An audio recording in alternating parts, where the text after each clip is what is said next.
ეს მე ვარ, ინდოელ ტაქსისტთან, ბუდისტ ბერთან, ტაილანდელ ლედიბოისთან, ვიეტნამელ მუშასთან, ან ჩინელ დაქირავებულ შეყვარებულთან. და ამ ყველა მოვლენას ერთი რამე აერთიანებს. უბრალო ადამიანები. ჩემთვის მოგზაურობის მთავარი კაიფი ნამდვილად არ არის ლამაზი ადგილების ინსტაგრამზე გასპამვა. უფრო ის მიტაცებს, როცა ადგილობრივებთან ერთად რაღაც უცნაურობაში აღმოჩნდები. მათ ტრადიციებს გავიცნობ. ერთად ვიხმურებთ, ან ზოგჯერ ისე გავერთობით ვერ გავიგებთ. ერთმანეთს უგებთ თუ უბრალოდ უღივით. საბოლოო ჯამში კი მიუხედავად ეროვნული სხვაობისა, ადამიანები საოცრად ერთნაირები ვართ. ოღონდ თითოეული ჩვენგანი თავისებურად უნიკალურიცაა. ამ ვიდეოში ორ ამბავს გაგიზიარებთ, რომლებმაც ჩემს სამყაროში მნიშვნელოვანი გამოცდილებები შემოიტანეს. პირველი ისტორია ტაილანდში მოხდა, სადაც ჩემთვის უკვე ძალიან ნაცნობა ნოემ ახალ წელს დამპატიჟა და ისეთი ტრადიციები მაჩვენა, რომ დღემდე ვერ გამიგია. ეს იყო უბრალოდ დღესასწაული თუ წყლის ომი. მეორე ისტორია კი ჩინეთთან მაკავშირებს, ჟიჟენგთან, რომელმაც ისე დამპატიჟა თავის ოჯახში თითქოს ბავშვობის საუკეთესო მეგობარი ვიყავი. ორივე ამბავი ერთმანეთს გავს. ორივე დღესასწაულზე მოხდა, ორივე პროვინციაში და არა დიდ ქალაქში. ერთმანეთისგან კი ის განასხვავებს, რომ ერთგანს საოცრად გავერთე. აი მეორეგან კი ისეთი უცნაური რაღაცები მოხდა, რომ ჩინელ ხალხზე წარმოდგენა საერთოდ შემიცროლა. თუმცა სანამ აქამდე მივალ ალბათ გაინტერესებთ, რატომ მოაკეთებ ამ ყველაფერს. ეს ისტორია სამწუხაროდ პატარა კაკოსთან არანაირ კავშირში არაა. უფრო მეტიც, პატარა კაკო იმდენად ინტროვერტი ტიპი იყო, რთული დასაჯერებელია მომავალზე ფიქრის დროს ისეთ მდგომარეობაში წარმოედგინა თავი, რომელშიც ერთი დღის გაცნობილ ოჯახებში დროს გაატარებდა და თან ამით გაერთობოდა. სინამდვილეში ყველაფერი გაცილებით გვიან მოხდა, როცა აღმოაჩინე, რომ ტურისტული ობიექტების ნახვა უფრო მეტ ენერგიას მართმევდა, ვიდრე მაძლევდა. არ ვიცი ეს აკვიატებაა თუ კომპლექსი, თუმცა ფაქტია, რომ ჩემ გარდა არც ერთი ჭკუატყოფელი არ წამოვა. ინდოეთიდან ტაჯ მაჰალის, ან ჩინეთიდან დიდი კედლის ნახვის გარეშე. სამაგიეროდ აღმოაჩინე, რომ ჩემი ინტერესისაგან წარმოადგენს ჩვეულებრივი ადამიანები და მათი ყოველდღიურობის შეგრძნება. და საჩანს ეს ყოველდღიურობა ყველაზე მეტად თუ არა მათსავე ოჯახებში. შემიძლია უამრავი რამე გავარკვიო. რა სჭამენ, რითი ერთობიან, რა ტრადიციები აქვთ და საერთოდ რითი განსხვავდებიან ჩემგან. შესაბამისად ნებისმიერ ოჯახში ვიზით ცხამივით დავთანხმდები და სწორედ ასე მოხდა ჟიჟენგის შემთხვევაში. რომელიც მეტროთი მოძრაობისას შემთხვევით გავიცანი, როცა მთხოვა, რომ ჩემთან სურათი გადაეღო. და თურმე კიდევ უფრო უცნაური თავგადასავალი წინ მელოდა. ძალიან უცნაურ სიტუაციაში მოვხდი და არ ყველა ჭამს და ტელეფონში ჩარგული, არც არავინ ლაპარაკობს. დაელოცოს ქართული სუფრა.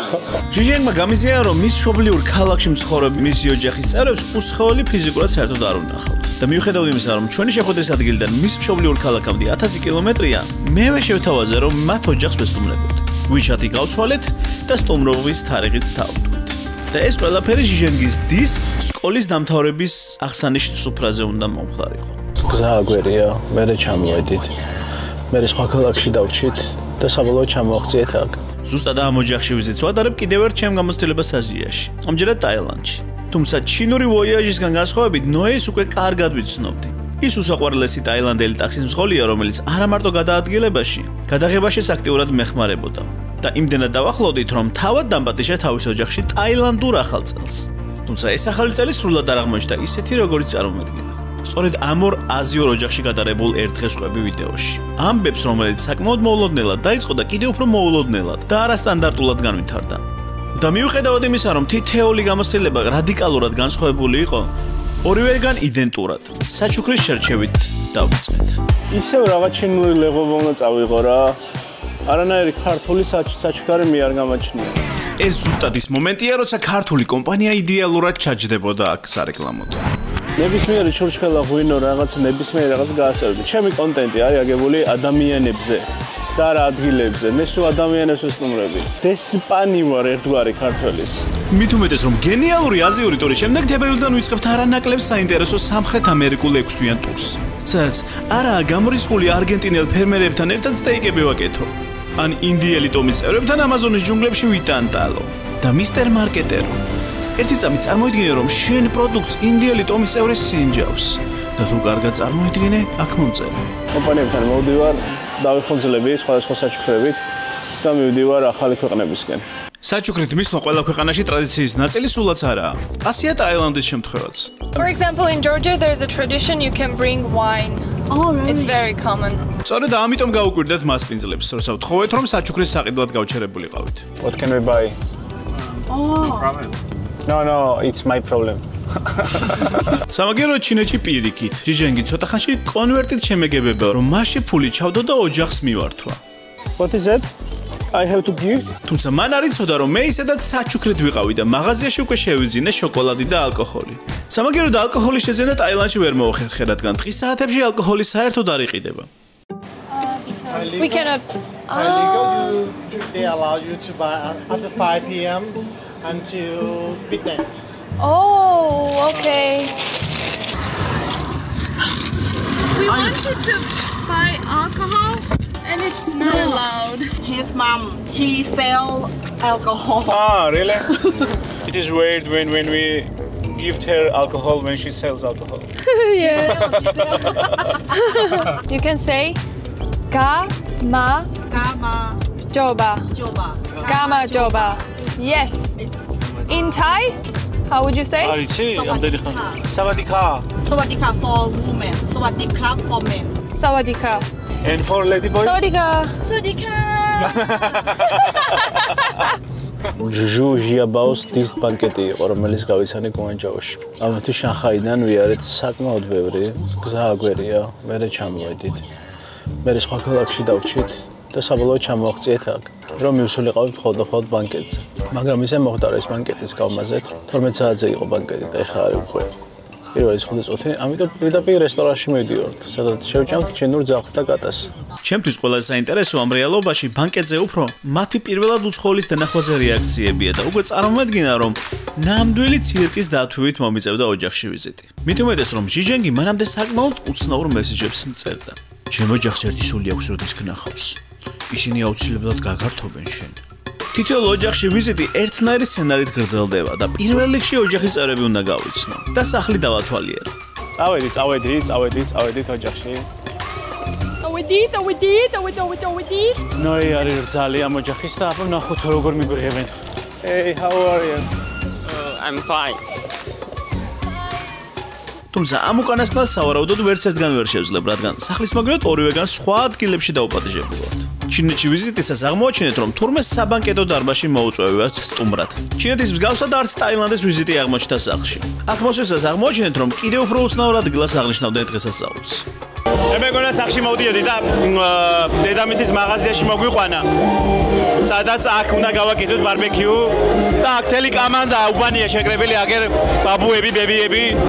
ფაქტმა, რომ სახლის მაგივრად ღია სივრცეში ვარ, მეც უფრო გამალაღა და ეგრევე ჩავერთე სადღეასწაულო აღნიშვნის პროცესში. Whisky, Thai whisky. ტაილანდში ძალიან სტუმართმოყვარეები არიან და ტურისტებიც უყვართ. თუმცა იმის გამო, რომ ხშირად უნახავთ, რამე განსაკუთრებული რეაქციები არ ქონიათ. ჩინეთში კი სრულიად საპირისპიროდ მოხდა.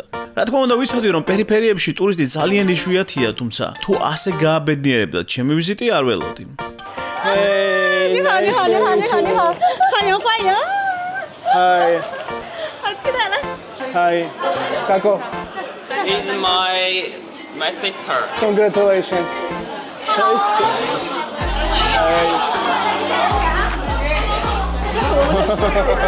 თუ ჩინეთში უფრო მეტად დაკვირვების ობიექტი ვიყავი, ტაილანდში უშუალო მოქმედებაზე გადმოვიდნენ და პირველი წყლის ნათლობაც ეგრევე მივიღე. ვაიმე, ნახე როგორ ასხავენ. ეს წყლის გადასხმა სტუმრისთვის შეიძლება უცნაურად მოგეჩვენოთ, მაგრამ დღეს სონკრანია და სონკრანმა არ იცის სტუმარი და მასპინძელი. სონკრანი ტაილანდური ახალწელია და ეს ტაილანდში განსაკუთრებულად აღინიშნება. მთელი ქვეყანა გარეთ გამოდის და პირდაპირ მნიშვნელობით წუწაობს. სონკრანი რომ ახლოვდებოდა, ჯერ კიდევ ერთი დღით ადრე ვიგზენით, როცა ქალაქში სხვადასხვა მიზნებით გადავაადგილდებოდით.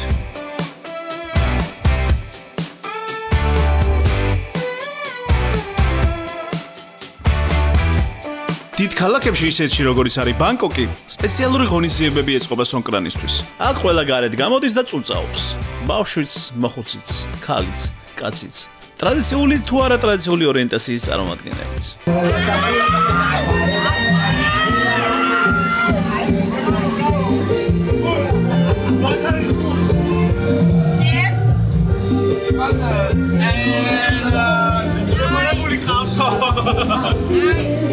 სონკრანს არც პერიფერიული ქალაქები ჩამორჩება. შეიძლება ბანკოკივით განსაკუთრებული აღნიშვნის წესი არ ქონდეთ, მაგრამ თავად სონკრანია განსაკუთრებული. მაგარია, მაგარი. ეს არის ჩინეთში ტაილანდისგან განსხვავებით უფრო მეტი სოციალური იერარქიის შეგრძნება გამეჩნდა, ვიდრე ერთიანობის. აქ ქალები, კაცები და ბავშვები ცალ-ცალკე ოთახებში იყვნენ გამწესებული. Hello.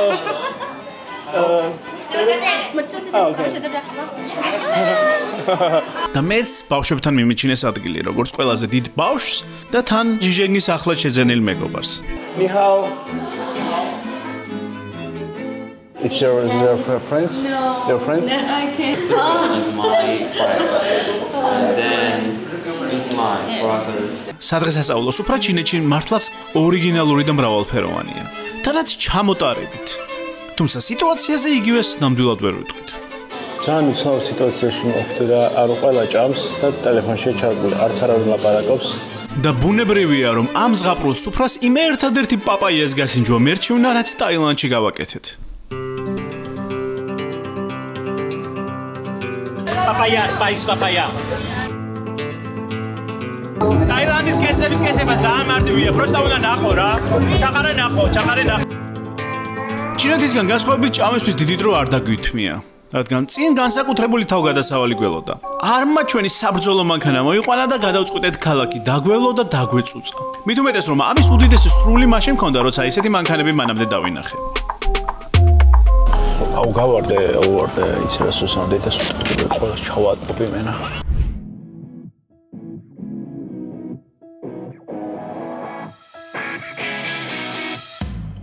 ეხლა რა ხერა სუსამ. ამოუწყვიტავ წყლით. დავა. სამადიკა!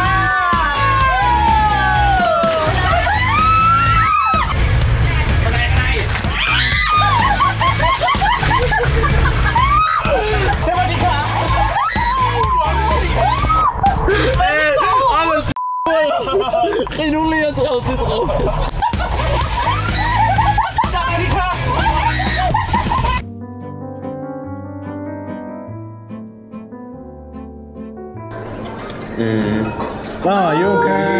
You want someone you can. Oh, that's so clever. ფინკალიც მოვიდა. In Georgia, we have this similar. Oh, let's see. ტაილოსის ქართული სუფრა. მზიوارებთან ინგლისურიც არიცია. როგორ უნდა გაერთო, არ ვიცი. კაცი არა მოაზრდებს.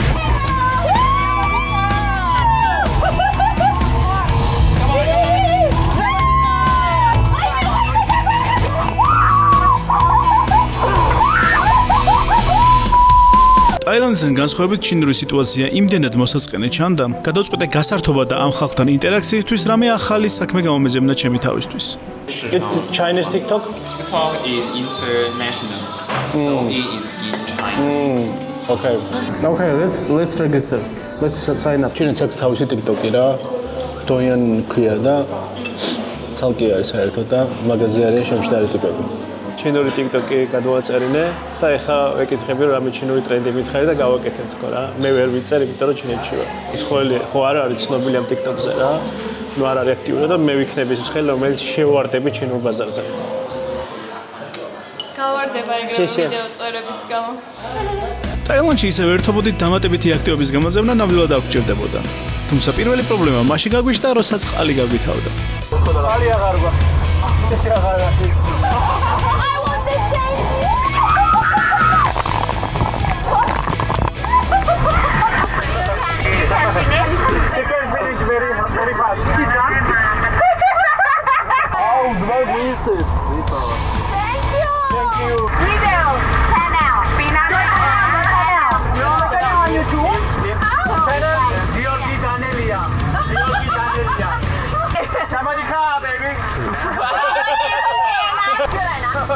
Bobby, you're really far, Bobby! What? What's your name? Mel, you're drunk, Mel. Yeah. I love you. Welcome to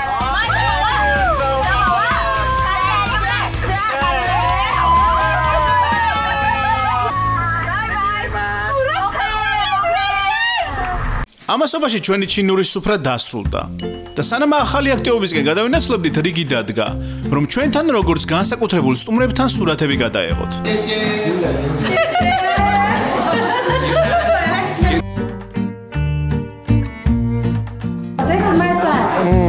so cool. Let's go.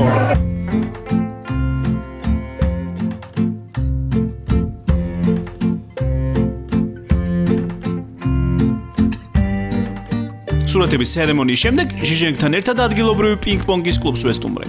სადაც გადავწყვიტე ჩინელი ბავშვებისთვის თავისი ადგილი მიმეჩინა. ეხლა მიდის თათბირება ვინ როგორ ჩაჯდება. 后边只可以坐3个人，为啥呢？那不能你炒菜不中啊，加有点观察。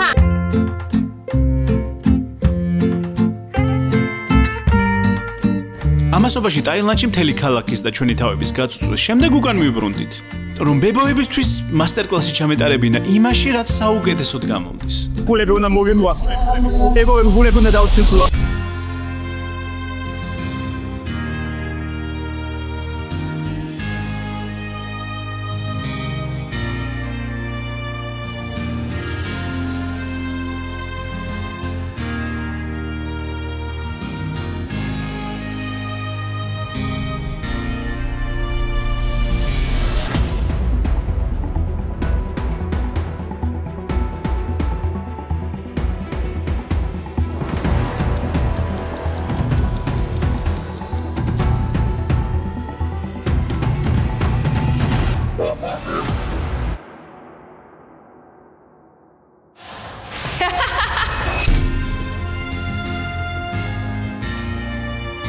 ჩემი თამაშების დინამიკა ორივეგან საკმაოდ მძიმედ მიდიოდა და ჩემი ბიუჯეტიც ნელ-ნელა წარიელდებოდა. კომესი რა.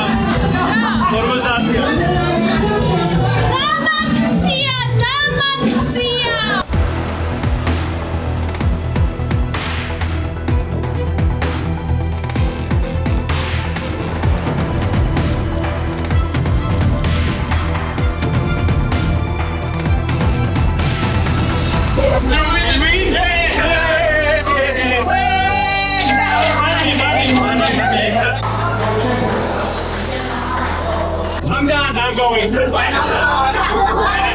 თამაშებში ტრიუმფის მერე ოჯახურ ატმოსფეროს ვშორდებით.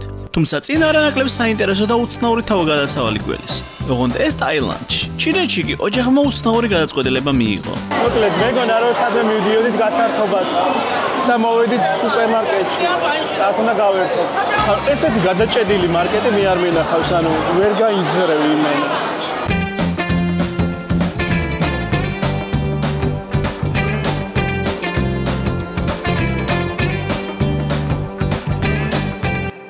ჩინეთისგან განსხვავებით ტაილანდში მართლაც უნიკალურ და განსაკუთრებულ ადგილას წავედით. ნოემბერში შემოთავაზა წავსულიყავით ადგილად, სადაც სონკრაინის აღსანიშნად მთელი ქალაქი დინარის რაფტინგს აწყობს და წუწაობა ამჯერად წყალში გრძელდება.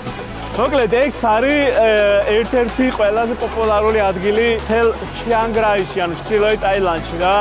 სონკრანი არის წუწაობის ფესტივალი და ჩამოვლიან აქტივები და ესენი წუწავენ აქედან გარედან რა.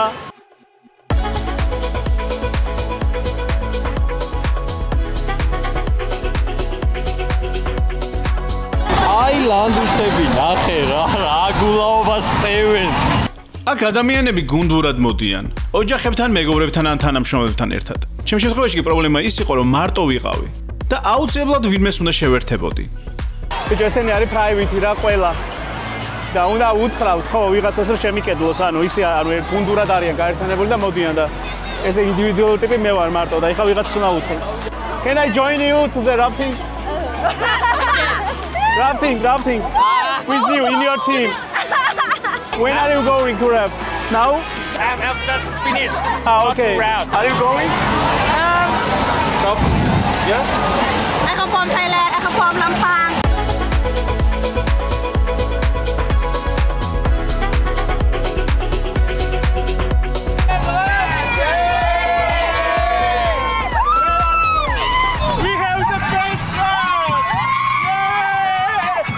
მას შემდეგ რაც გუნდთან ერთად გასვლა დაუჯავშნე, გადავწყვიტე ამ სანახაობის მეორე მხარე გამომეცადა, როცა ნაპირზედ გახარდა ჩამოვლილ გუნდებს წყალს ასხამ.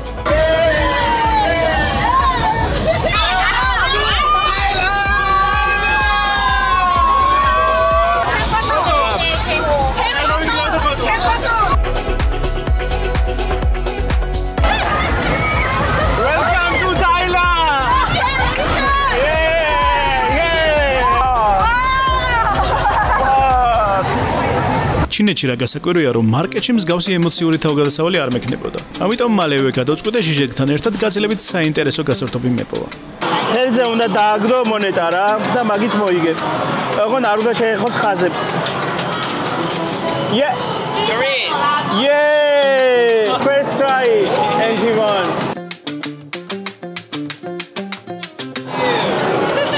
Gift for you. რაფტინგზე ჩემი გუნდი დაუკარგე და იძულებული ვიყავი სხვა გუნდს შევერთებოდი. იმის გამო, რომ ალბათ ერთადერთი უცხოელი ვიყავი, განსაკუთრებულად დიდი შეტევა ჩემზე მოდიოდა.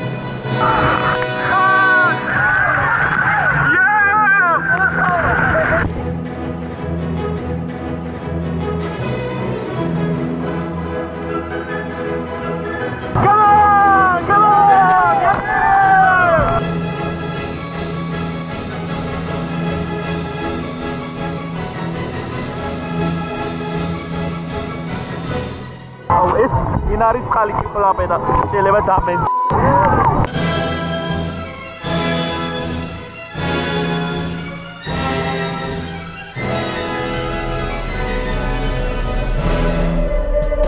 ეს არის ცხოვრება რა.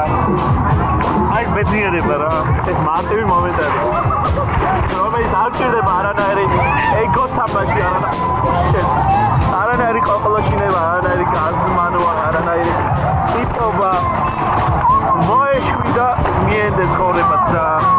საბოლოოდ ისე მოხდა, რომ დაახლოებით 5 კილომეტრი უწყვეტი მოძრაობის მერე მდინარეში დავიკარგე. თანაც ტელეფონი არ მქონდა. რა ხდება არ ვიცი. ეხლა ვარტეშველი. დიო დაუკარგე, მარტო არ. ინგლისურის არ მცოდნე ადგილობრივებს გაჭირვებით აუხსენე ჩემი მდგომარეობა. I love you, Chiangrai. და საბოლოოდ სამშვიდობოს გამოვედი. Thank you.